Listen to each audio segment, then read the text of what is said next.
Pensez-vous qu'après notre décès, nous pouvons nous réincarner en une autre personne, un autre être vivant que nous?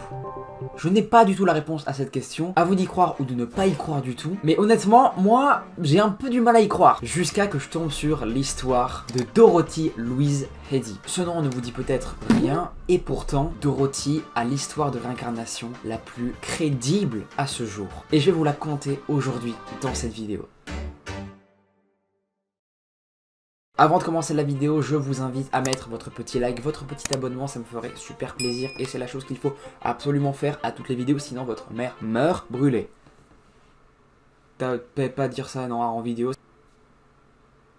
Vraiment pas, c'est faux les gars, c'est faux, c'est faux. Pardon, voilà, je voulais m'excuser, pardon pour l'absence que j'ai eu sur ma chaîne YouTube. J'ai profité de mes vacances, voilà, je me suis fait une petite pause. Merci beaucoup pour les retours du clip, mais je vous avouerai que mon contenu là va totalement changer radicalement. Et je vais raconter principalement sur la chaîne que des histoires, comme juste incroyables que j'aurais trouvé sur internet. Ça pourrait être de l'horreur, des histoires totalement incroyables, improbables, fascinantes, des histoires qui m'auront fasciné pendant mes recherches et que j'aurais du coup envie de vous partager. Je vais faire ce que je kiffe, ce que j'ai envie de vous partager, et cette histoire du coup en fait partie. L'histoire de Dorothy est juste folle. Et on y vient maintenant. Tout va commencer en janvier 1904, près de Londres, où Dorothy va naître. Et pas dans n'importe quelle famille, dans une famille irlandaise. Elle va vivre une enfance tout à fait banale, portée par l'amour de ses parents, mais à l'âge de 3 ans, tout va basculer. Un jour, les parents de Dorothy, ils vont voir une scène des plus horribles. Leur fille est toute seule et ne bouge plus.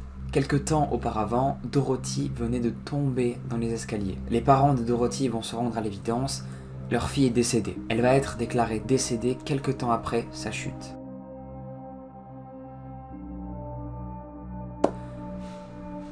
Mais un miracle va se produire. Quelque chose que personne n'avait jamais vu auparavant. Dorothy reprend conscience très rapidement, en moins d'1 heure. Et elle va même être de nouveau capable de s'asseoir sur son lit. What the fuck. Cela va sembler surréaliste pour les parents. Même un peu trop, car quelque chose avait l'air d'avoir définitivement changé le comportement de Dorothy. Ses parents vont d'ailleurs même le remarquer très vite. C'est lors d'une visite en 1908 au British Museum que les parents vont se rendre compte que leur fille a un comportement très bizarre. Au lieu d'être ennuyée par la visite du musée, comme l'aurait été n'importe quelle fille de 4 ans, là, Dorothy va sembler être obsédée par les galeries égyptiennes. Elle va même finir par embrasser les pieds des statues qui se trouvaient juste devant elle et s'asseoir devant une momie qui elle était enfermée dans une vitrine sans bouger, en restant immobile. Alors que sa mère va tenter par plusieurs moyens de la faire partir, Dorothy va lui répondre quelque chose qu'aucun parent n'aurait aimé entendre. « Laisse-moi ici, je suis avec mon personnel. » Ok. Pardon, excuse-moi Dorothy, Imaginez juste 2 secondes le ressenti qu'ont dû avoir les parents de Dorothy, voir que leur fille a changé du jour au lendemain, a survécu certes mais a radicalement changé, comme si ce n'était plus la même, ça doit être vraiment choquant pour eux. Et c'est pas fini. Après cette visite quelque peu étrange, Dorothy va affirmer avoir rêvé plusieurs fois de bâtiments à colonnes entourés de verdure. Elle va aussi plusieurs fois insister sur le fait qu'elle n'est pas chez elle et qu'elle veut rejoindre sa vraie maison. Et ses parents plusieurs fois ils vont l'expliquer qu'elle est bien chez elle, mais Dorothy ne semblait pas les croire. Quelques mois plus tard, alors que sa fascination pour l'Égypte continue, elle va tomber sur des photographies datant de l'Égypte antique. Elle va montrer à sa mère les hiéroglyphes qu'il y a devant elle et va lui dire qu'elle connaît cette langue, que tout ce qu'il y a marqué dessus, elle le comprend. On parle d'une fille là qui a entre 4 ans et 10 ans. Ok. Dorothy, apparemment, quand elle aurait vu la photo du temple de Séti qui est en Égypte, à Abydos, elle va courir vers son père et va lui dire « Papa, papa, c'est ma maison, c'est ici que j'habitais. » Et c'est à partir de ce moment-là que les rêves qu'elle faisait la nuit vont prendre maintenant tout leur sens pour elle. Elle va comprendre que dans ses rêves, en fait, elle voit l'Égypte antique telle qu'elle était il y a des milliers d'années. Même si l'esprit de Dorothy à ce moment-là est assez jeune, elle va être persuadée qu'elle a un lien spirituel avec cet univers. Et va même participer, comme elle en est sûre de ça, à des groupes d'études consacrés à la réincarnation. Elle ne participe bien évidemment pas à ses recherches pendant qu'elle a 4 ans, vous en doutez bien, mais bien pendant toute son adolescence. Elle va consacrer sa période d'ado et le début de sa vie d'adulte à étudier de fond en comble l'égyptologie, Faisons un bond maintenant dans le futur et venons-en en 1983 où on apprend que Dorothy va épouser un Égyptien du nom d'Abdel Magid. Ensemble, ils vont concrétiser le rêve de Dorothy, retourner en Égypte et s'installer au Caire. Très vite, le couple vont donner naissance à un enfant qu'ils vont nommer Séti. Ils n'ont pas choisi ce nom par hasard car Séti était le nom d'un pharaon de la 19e dynastie. Les années vont passer et malheureusement, la relation qu'avait le couple Abdel et Dorothy va être assez instable. Concentrée à fond sur ses études d'égyptologie, Dorothy ne va pas du tout partager sa passion avec son mari.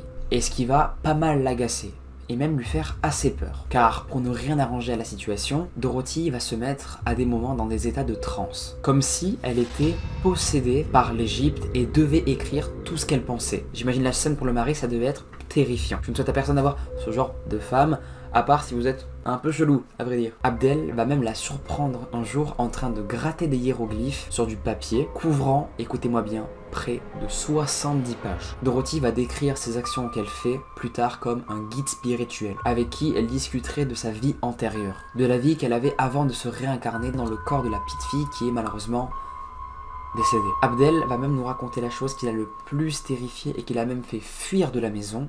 Un soir, alors qu'il dormait à côté de sa femme Dorothy, il va apercevoir à ses pieds, au bout de son lit, à elle, qu'il y a un pharaon qui l'observe et qui reste immobile. Et c'est pour ça que très vite, leur mariage va se finir. Abdel va directement partir après cela en Irak, laissant son ex-femme et ses études. Mais alors dans tout ça, moi j'ai envie de savoir un truc. Qu'est-ce qu'il y avait marqué sur ces 70 pages remplies de hiéroglyphes? Eh bien quelque chose qui m'a assez étonné. D'après toutes ces écritures automatiques que faisait Dorothy, elle raconterait que durant sa vie antérieure, elle serait née durant l'Égypte ancienne sous le nom de Bent Reshit et aurait été élevée comme prêtresse au temple de Kom-El Sultan.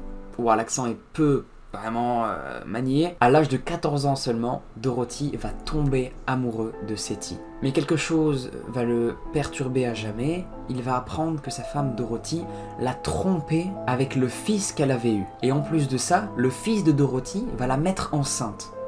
Truc de fou. Mais Dorothy, comme elle avait fait un vœu de virginité, n'acceptant pas elle-même ce qu'elle avait fait, elle va se suicider pour ne pas impliquer son amant dans leurs crimes horribles et tabous qu'ils avaient fait. Cela va dévaster Séti, le 19e pharaon de la dynastie, et il va jurer qu'il la retrouvera un jour dans l'éternité.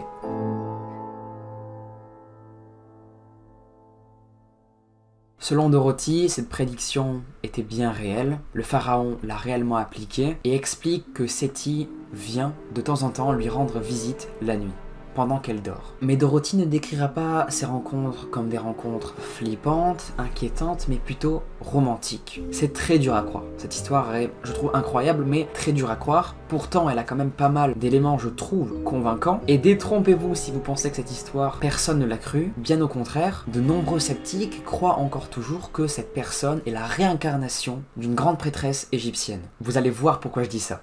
Les faits vont se dérouler en 1956, quand Dorothy va devenir la première femme à obtenir un emploi au département des antiquités d'Abydos. Et grâce à des conseils tirés de ses livres qu'elle avait écrits, les archéologues vont réussir à retrouver l'emplacement exact du jardin du temple. Dorothy, en effet, va exactement leur dire précisément où se trouve ce temple. Dorothy déclare même que sous le temple se trouve une grande bibliothèque remplie de plein de documents religieux et historiques. Mais malheureusement, cette fouille n'a jamais eu lieu et les chercheurs n'ont jamais voulu voir si c'était vrai ou pas ce qu'elle disait. Dorothy va fournir également plusieurs détails assez intéressants pour les chercheurs sur l'Osirion, un monument très important de l'Égypte antique, et elle va affirmer que le Sphinx est beaucoup plus ancien que ce que pensent les experts. Et après des vérifications, Dorothy a totalement raison. Tout ce qu'elle dit, toutes les infos qu'elle donne sont parfois plus la vérité que ce qu'avaient affirmé les experts. Comme si Dorothy était la réincarnation d'une déesse égyptienne et avait tout vécu comme il y a des milliers d'années en Égypte. On va apprendre que Dorothy a fini sa vie dans le temple d'Abydos, dans une petite maisonnette du village, où elle y poursuit la fin de ses grandes études sur l'Égypte. Et pourquoi je dis finir sa vie? Parce qu'on va apprendre que Dorothy, le 21 avril 1981, est décédée. On pourrait penser que cette femme était juste folle et qu'après son coup sur la tête, elle est dérivée littéralement à l'âge petit de 4 ans. Eh bien moi je ne pense pas.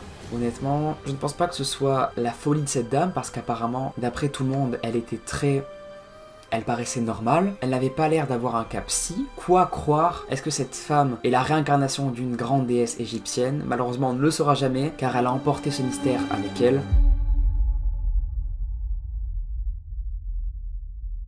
En tout cas, cette histoire, même si elle est fausse, je ne l'espère pas en vrai, ce serait trop stylé si elle est vraie. J'ai grave pris du plaisir à la raconter, c'était trop bien. J'espère qu'elle vous aura plu. N'hésitez pas à me dire vos théories, ce que vous en pensez dans les commentaires de toute cette histoire. Je la trouve juste folle et impressionnante et très crédible. Je répondrai à tout le monde, comme vous le savez. Je reprends les histoires tranquillement, j'espère qu'elle vous aura plu. Nous, en tout cas les amis, on se dit à la prochaine pour une nouvelle vidéo. C'était Léo et moi je vous dis, de manière cool, à plus!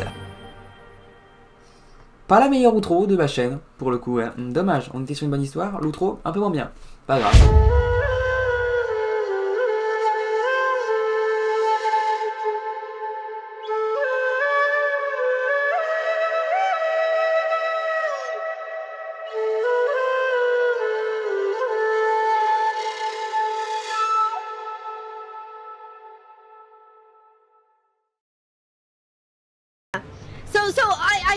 I would say that the cool people of YouTube, if you could, you know, join the people on Twitch, the chat. You can keep watching on YouTube, but you're free to join the chat on Twitch. I feel like you would have like a hell of a good time. But only the cool people. I would like the weirdos to not join Twitch chat because we have something nice over there.